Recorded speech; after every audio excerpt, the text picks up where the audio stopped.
Hey everybody, welcome back once again to Bish's RV. I'm here in my hometown Coldwater, Michigan store today with a new model from the Cherokee group, a familiar floor plan though, but one that to date I've only really seen available in laminated RVs. And once again, what they've done here is they've taken a popular, expensive laminated model and brought it down into a price point that Larry Lunchbucket and Jane Sixpack might be better able to afford without giving up a lot of the major features. This is the new 22CE, which I think means Cedric Edward, and we're in the Black Label edition today, so it's a CEBL for what that's worth, LMNOP XYZ.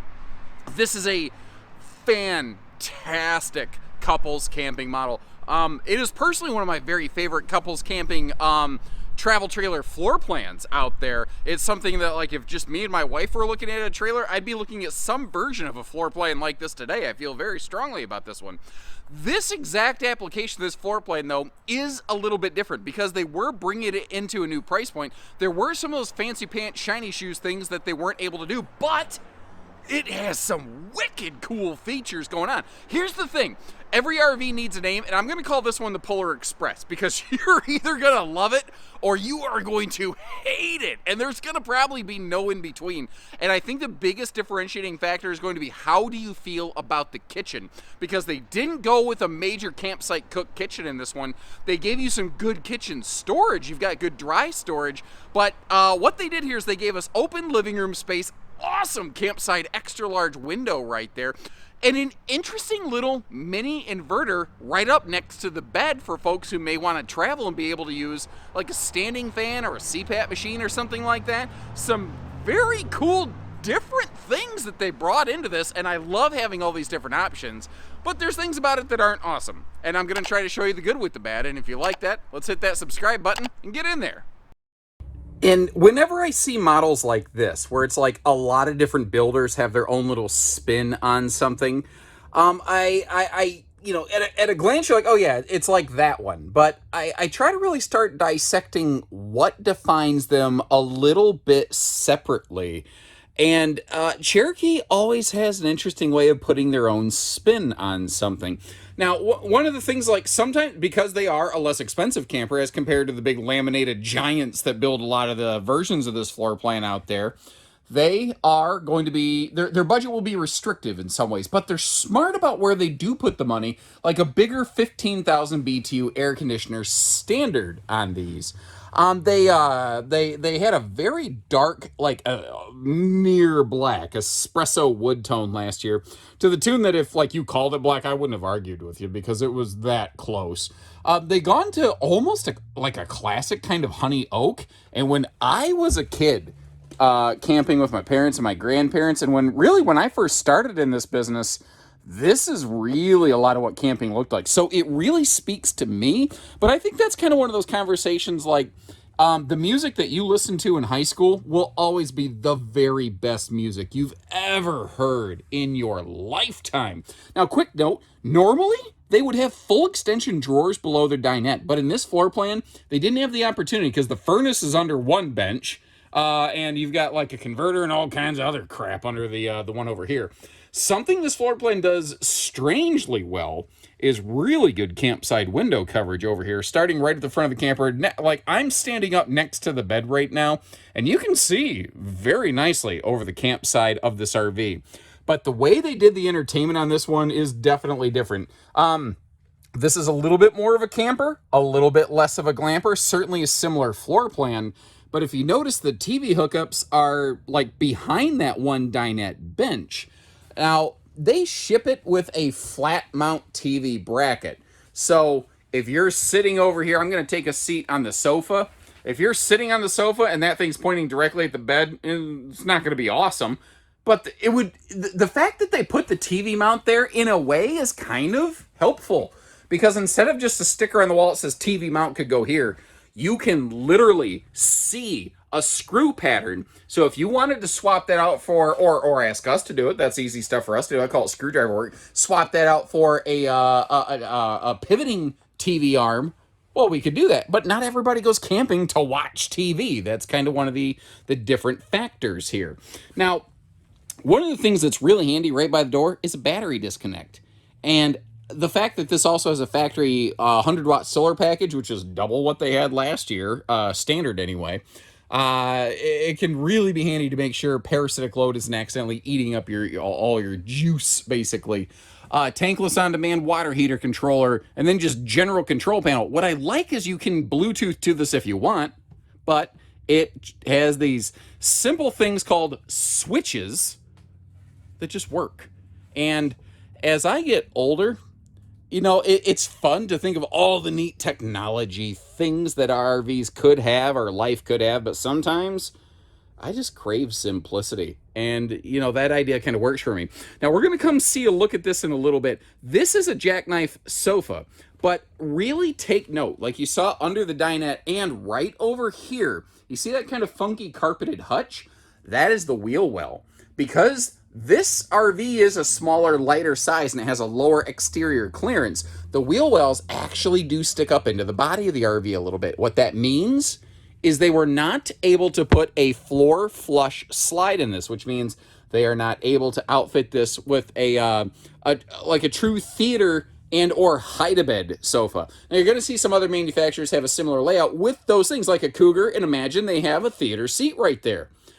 But they're on a bigger, taller chassis. They don't have to fight the wheel well above the slide out like that, or below the slide out like this one does. So that's one of those interesting little key different factors. I couldn't decide if I want to say differentiator and difference. What came out just like an idiot. Anyway, that is one of those 10 cubic foot, 12 volt DC compressor fridges right there. Next to it though, the kitchen. You're either going to love this or you're gonna hate it. Like, I can see some people hating the kitchen. That giant mega pantry next to the fridge, that's too legit to quit. That is absolutely fantastic right there. And when you just walk up here, just the visual look of this with the skylight above that cabinetry and all the lighting, I think that looks absolutely awesome. But if you start looking a little bit closer, it almost threw me for a minute because I went, wait a minute, where's the oven? It doesn't have one. And if you're in a kind of don't want none unless it's got an oven, hon, this is not the RV for you. That right there might be a major breaking point for some people. Basically, they borrowed from their little brother Wolf Pup, and they went with a north-south 2-burner stove that frankly works for a lot of people, and it leaves countertop space on both sides, which is nice. And they went with a stovetop vent fan above that, but they didn't actually outfit this with an oven, nor is it even possible. It's not physically possible with the space allotted. They can't put an oven in it. Sorry if the camera got wonky there. I just accidentally punched it with my other hand. It does have good kitchen power outlets. What it does lack is good kitchen prep space, and that's really one of the major things with this RV. If you are somebody who wants to sit in the camper and be a major campsite chef aficionado, this ain't the one, son. But if you're like, I don't care so much about the kitchen. I want living space in a small RV. I want comfort in a half-ton towable rig.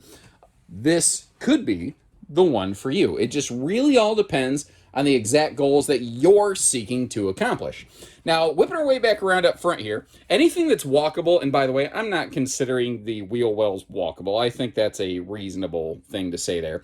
But anything that is walkable is going to be carpetless, ventless, very easy cleaning, very pet friendly. Up front here, this might be another major breaker or maker kind of thing, this is a camp queen bed. It is not a true queen, because that's just all the stick and tin Cherokee family really uses in their Grey Wolf series. I think, like, sitting here right now, yeah, you could definitely put a true queen in it, and you could use the cheese workaround of putting a 6-inch spacer block at the headboard when you get there and then shoving it back up when you're done. That works. But I think you might be able to get away with putting a true queen in this and leaving it there. I'm not certain on that. Interesting little things they're doing over here. Beside the bed, on both sides of the bed, you've got some weird looking stuff. So you have household and USB outlets, self-explanatory. Then you got this other thing that is a mount for a portable Bluetooth speaker that basically Cherokee gets essentially for free. That the speaker is not included with the camper. That's just a thing that they do here.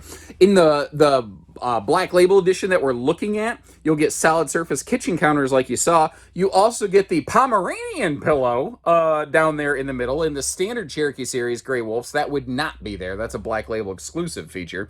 You're also getting, white viewing lights like we're looking at right now, or like a blue reading night light. If you click it a second time, it turns blue instead of white. But this over here, this is interesting. I'm really curious to know what people think. And currently, as far as I know, it's Stick and Tin Cherokee exclusive. That is a mini inverter brick. And it's got household and USB outlets. It's got a USB Type-C and a USB-A fast charge down there. There's a little switch above the USB plugs that you flick, and then you see the single household outlet. If you flick that thing and turn it on, that is a single source, like a one outlet mini inverter. So that, if you are driving long distance and going down the road, you do need to like stop and pull over for the night. You do have the ability to plug at least one higher voltage appliance in there. Like probably, it's really, I assume, intended for like a CPAP machine. But if you're like dry camping and you can't run the air and you wanted to plug a standing fan in over there to move some air around, that could still be handy. I'm not saying it's an awesome off-grid package. I'm just saying it's a thing. That's what it is, and I'm just trying to educate you on all that. Let's dive in a little bit more detail into some of the deeper details. I'm saying details too many times in a detailed fashion. Starting right here with the bedside stand. And you see how it's like symmetrical bedside storage, which is cool. There is, I call it footlocker storage under the bed, although there's no gas struts to lift that up, which I think kind of sucks. But that is an easy thing for our team to work around. I call that screwdriver work. The privacy curtain is pretty thin, pretty sheer, but it can get the job done. And you do have sleeping for, I think, 2 kids, 2 big dogs. The sofa and the dinette don't fold down into giant sleepers, so kind of keep that in mind. And notice again, it's very shallow under that sofa, so there isn't room to like flip that out for a true theater seat. Now, next to that big deep fridge, you have that huge pantry. The amount of dry storage in that is fantastic. And it's almost weird because like it has a massive pantry, but obviously very limited countertop prep space. That is one of the exchanges that they made in this floor plan. Because that's the thing. When everybody is building a model the same size, if you add or enhance one thing, you have to take away from something else. So I would be kind of curious to know, what do you think about Cherokee's execution of this floor plan here in this Grey Wolf series? Did they nail it? Did they fail it? What do you like about this? What would you change given the opportunity? Now, in case you're curious, they do still have the Manfred Mann Blinded by the Blue Light, that Labatt blue light up there. If you prefer that kind of accent lighting, you can kick it on, kick it off with just a switch off your main control panel. And this is another thing that's a little different here. Almost every manufacturer I've seen who builds this layout, they have a sliding bathroom door right here. But this one does not. Instead, it has a swinging bathroom door. I don't know that that's better or worse. It's just different. I just thought I'd point that out as a result. Looking around the toilet right here, it is tight like a tiger. It is not super spacious around that toilet. I kind of wish they would have done a little bit of a cutaway to the left of the toilet when you're sitting on it to give you a little more elbow room on that side, or to give you some leaning room. So if you are from Pee Wee Herman, Large Marge, this might be a problem for you. And I'd rather tell you that now and take a look at the links in the video description to see some other versions of this floor plan that other people make, and they might be a better fit for you. Now, they go with a shower, not a tub. They have a huge medicine cabinet. That's Lipitorage storage galore right there. And one of the things I really like about the Cherokee family of RVs, they are fantastic for using these big XL vent fans right here. Even the non-Black Label version of this will have that as well. Now, if you look to the right side of the screen, you see some funky sort of square sticking out there. The Black Label version of this gets some crazy shower hardware that the standard version doesn't have. And a lot of people say they don't need that, but that's just part of the Black Label series. And you may notice this is a 6.5 foot tall interior height. So when I stood in that shower, my head's all the way up in that bubble. I'm a little bit over 6 foot barefoot, wearing shoes like I am today. I'm probably about 6'2" in the winter, wearing thick boots and a hat. I'm a little taller than that. That door didn't close, but I didn't want to exactly jackhammer it and slam it shut or anything like that. And I do believe it is high time we take a look in road mode. And the road mode access on this is pretty good, but depending on your physical stature, the bathroom might be a bit of a trick. And it is a little bit tighter here because they did forward mount that sofa so much to put some storage behind it on the outside. It does get a little bit tight there. You do have to do a sideways travel trailer two-step. And I do also want to bring some attention to the fact that this is, I think, one of the first Grey Wolves with the slide I've ever seen that is not using a Schwintek slide. They look to have changed over to a Norco cable slide system, which I called 3 different manufacturers engineers before recording this video to kind of ask about that, and they all said that they have seen better service records with that system. So hey, there you go. Anyway, with this not being a Murphy bed, obviously the bed remains accessible and functional, but something I kind of looked at and noticed, and I'm only eyeballing this, I think you could squeeze a true queen bed in there instead of this camp queen and still make this floor plan work. Now, right here, this is really one of the major pinch points. I've got kind of scrawny chicken legs, and, you know, I can do a little sideways two-step, and the dinette cushions will rub against my calves when I do that, but I can still slide right through here. What is interesting about this one, though, because they went with this swinging bathroom door, and I don't mean swinging as in like the Pineapple Pals lifestyle. I mean like it actually swings. You actually have to step in here, kind of tuck yourself into the corner of where the like behind the slide out, and I'm trying to go slow to not make you sick. But I'm sort of showing you from first person view. You got to get over here, and then you can get into the bathroom. So you can fully access everything, but depending on your physical size, might be a bit of a trick. And if you appreciate seeing the extra little info and getting the insights and like a real world first person perspective on this in non-fisheye crazy wide angle lens mode, hit that subscribe button. Let us know that we're doing a good job for you. First things first, let's talk towing. Taking a look at the weights and the measures over on the left side of the screen. I think this one very comfortably qualifies for the designator of half-ton towable, especially for like late model tow package half-tons, or if you have one of the larger class heavy tow package SUVs, that could be one right here. This thing could really work for you. It's not, I don't think, it's like 28 feet or something like that. You know, it's less than 8,000 pounds, fully heavily laden. And here's the thing on this one.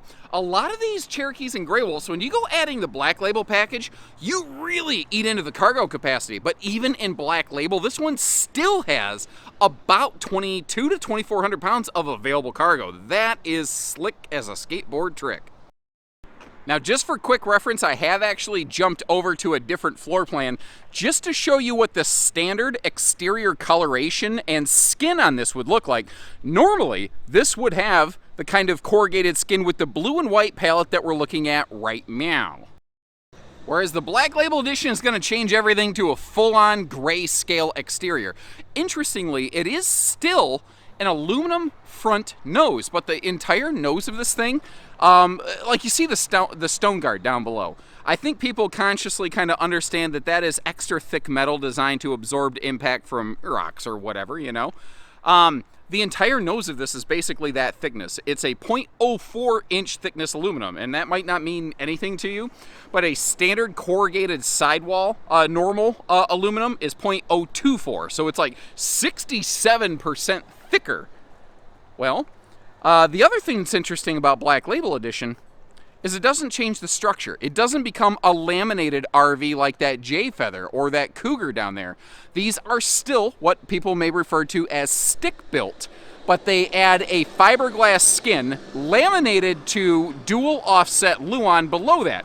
So what you're doing here is you're actually adding a highly impact resistant, which is excellent in hail country, mind you, basically 3/8 plywood all the way around the exterior of this thing, and that is why Black Label Edition weighs more than the standard series. I wanted to leave this closed first. I don't open a lot of storage on camera to kind of show you how you do have that sealed piano hinge. We also have the magnet holdbacks, and kind of the cool thing here is it's all just simple one-hand operational. Now there's a bit of a catch-22.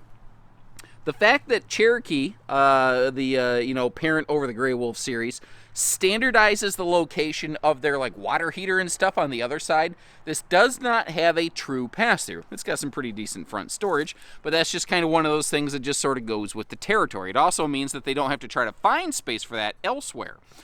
Gas grill cooker hooker right out front here, and it's close enough to the awning. If you want to be under the awning, you could do it. You don't have to. This does have the LCI quick drop stabilizers, and we're a little bit low to the ground here, so I'm not able to get a great angle on it without making you drunk from motion sickness. But it does have an enclosed holding tank. So the area of the belly where the tanks are located, that is all enclosed and protected.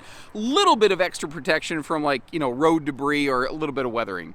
The awning, they did about the best they could. You could argue they could have extended that back about another foot or so, but it is what it is.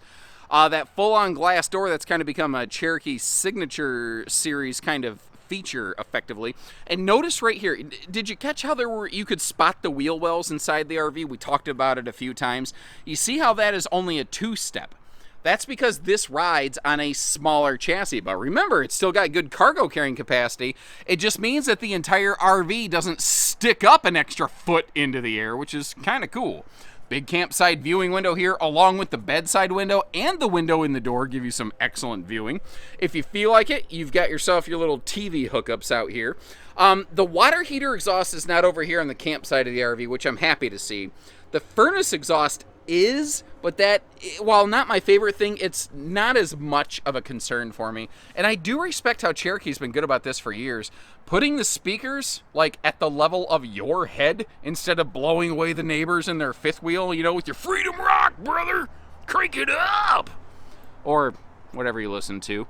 How to lose friends and alienate people. I find that if I just crank Yanni to maximum volume and then I go to the museum for the day, I come back to empty campsites beside me and I get to enjoy a lot more open space. I also find my RV to be vandalized quite frequently doing that. Cool thing, if you look up top, you see that you do have a Bluetooth backup camera built right into this, factory standard, which is nice. And on the back here, they've been doing this for years. Don't call it a comeback. They've got the I believe it's 250-pound rated. No, 200-pound rated on these fold-down rear cargo rack. Now, it's 200 pounds before the spare tire is applied, so you're going to want to kind of keep in mind. And I like how they include that extra brake light on the back, because if you've got cargo on that folding rack and it kind of obscures your taillights, the extra stoplight can let other people know what you're doing. Now, if you look up top in the upper left corner of this thing, you see that it is prepped and ready for a telescopic removable ladder. Those are kind of cool because they are rated for more weight than a built-on ladder, but naturally you have to find a place to lug it around and store it, and it's not included from the factory. Thankfully, though, the Jayco next to this Cherokee did have a ladder, so here's a look up at the roof. And a little bit of a panoramic shot of our entire facility while you're doing it. It's kind of nice having a lot of stuff back in stock again. But the roof is fully walkable, and they have upgraded these since last year. They previously only had a 50-watt solar package.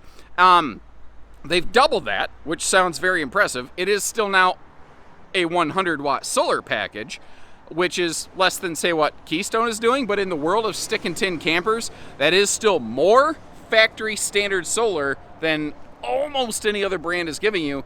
And I'm not saying it's over-the-top awesome sauce, but the fact is they're giving you, I guess, at least some level of inversion with that little inverter brick next to the bed up front.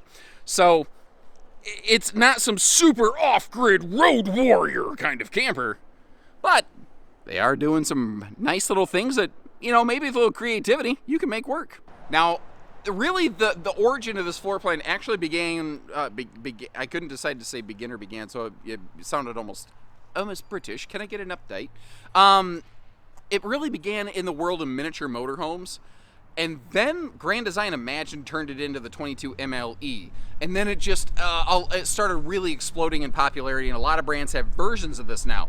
And I'm going to leave you a link to 6 other campers with a similar floor plan like this. I call it a floor plan family. And I'd love it if you checked out a couple of those. Let me know which one would you go with and why. And just, what do you like about this one? What do you dislike about this one as a new model? I'd love to hear from you. And when you're ready, we are ready. So take care, stay safe, have fun, And best wishes from Bishes, everyone. Happy camping.